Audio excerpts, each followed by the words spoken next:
Shalom saudara yang dikasihi Tuhan. Apa kabar saudara?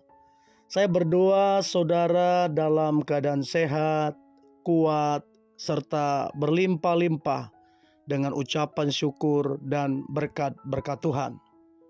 Firman Tuhan hari ini datang kepada kita, Allah sedang bekerja atasmu. Sebelumnya marilah kita berdoa.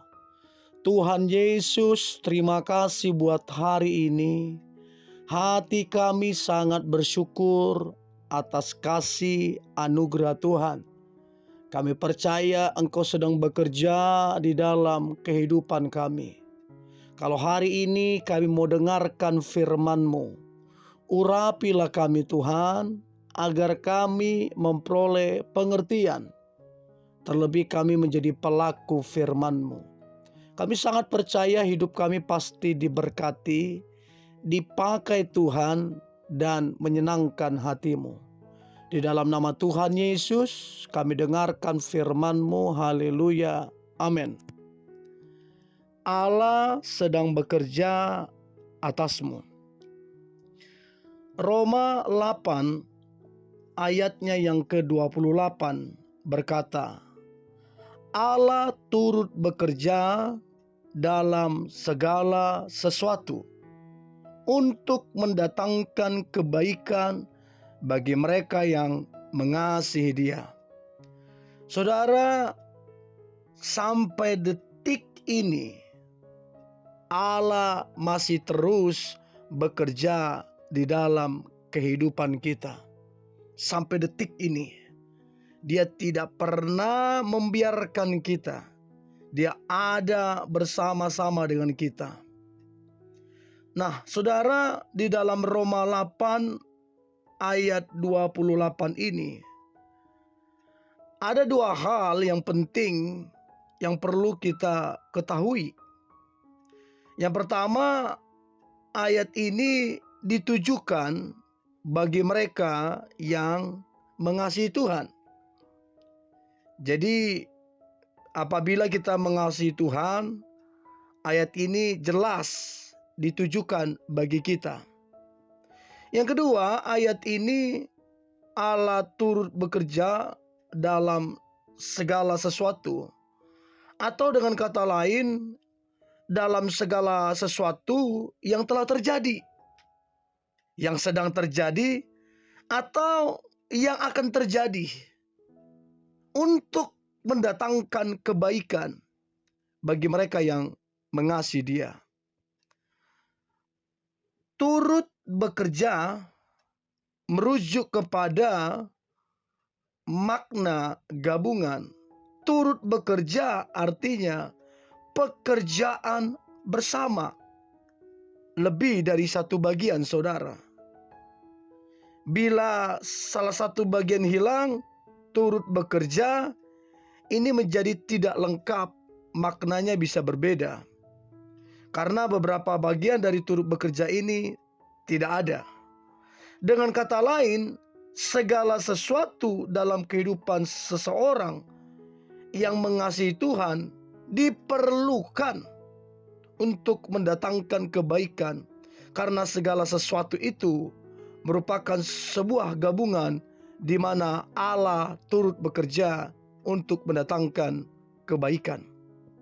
Di dalam Amsal 12 ayat 21 dikatakan, orang benar tidak akan ditimpa oleh bencana apapun.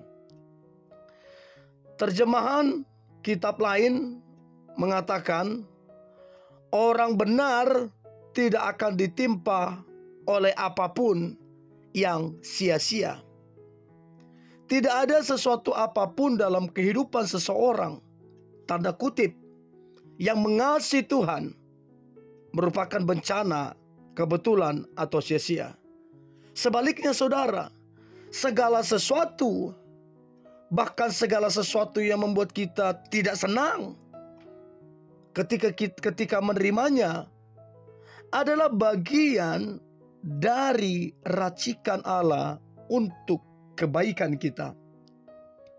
Bukan kebetulan ayat-ayat ini mengatakan bahwa memang setiap orang yang mau hidup beribadah di dalam Kristus Yesus akan menderita aniaya, bukan. Bahkan kemalangan orang benar banyak bukan karena ini kebetulan. Tetapi pada saat yang sama juga mengatakan orang benar tidak akan ditimpa oleh bencana apapun.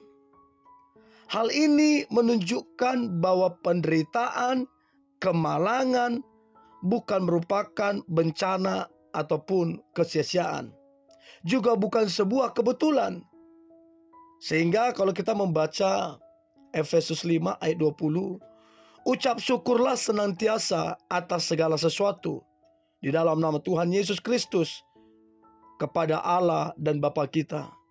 Kemudian 1 Tesalonika 5 ayat 18, mengucap syukurlah dalam segala hal, sebab itulah yang dikehendaki Allah di dalam Kristus Yesus bagi kamu. Allah mengatakan supaya kita ini mengucap syukur kepadanya atas segala sesuatu.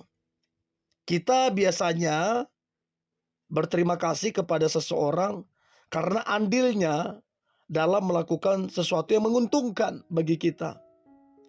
Banyak dari kita tidak mau mengucap syukur kepada Allah atas segala sesuatu yang karena alasan yang sederhana, yaitu karena kita tidak percaya bahwa Allah turut andil dan turut bekerja dalam segala sesuatu.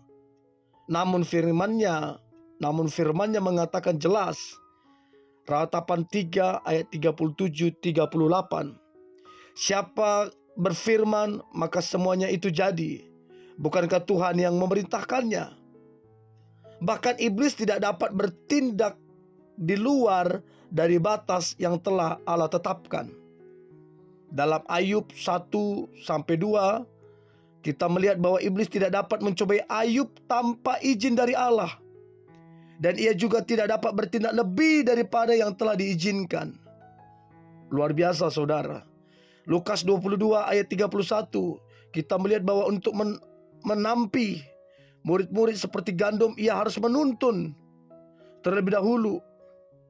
Nah, dalam bahasa Yunani dikatakan exaiteu, artinya meminta izin. Nah, dari sini kita melihat bahwa ia tidak dapat menyentuh Yesus karena memang saatnya belum tiba. Dalam 1 Korintus 10 ayat 13, kita melihat bahwa kita tidak akan dicobai melampaui kekuatan. Bukan karena iblis tidak menginginkannya, tetapi karena Allah itu setia. Dan karena itu ia tidak akan membiarkan kita dicobai melampaui kekuatan kita. Nah saudara, perlu kita ingat Allah sedang bekerja atas kehidupanmu. Apa artinya? Bahwa ia setia. Ia tidak membiarkan kita dicobai melampaui kekuatan kita. Jadi saudara, Tuhan sampai hari ini bekerja dan dia tahu batas-batasnya saudara. Dia tidak akan memberikan pencobaan-pencobaan melebihi kekuatanmu. Bahkan iblis pun tidak bisa bekerja melebihi batasan-batasan yang Tuhan tentukan. Sebab memang Allah turut bekerja dalam segala sesuatu untuk mendatangkan kebaikan bagi saudara dan saya. Mengucap syukurlah atas semua itu. Makanya dikatakan Allah turut bekerja dalam segala sesuatu untuk mendatangkan kebaikan bagi mereka yang mengasihi Dia. Bahkan Yesaya 55 ayat 8-9 dikatakan, sebab rancanganku bukanlah rancanganmu, dan jalanmu bukanlah jalanku. Demikianlah firman Tuhan. Seperti tingginya langit dari bumi, demikianlah tingginya jalanku dari jalanmu, dan rancanganku dari rancanganmu.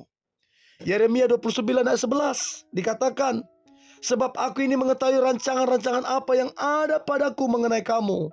Demikianlah firman Tuhan, yaitu rancangan damai sejahtera dan bukan rancangan kecelakaan, untuk memberikan kepadamu hari depan yang penuh dengan pengharapan.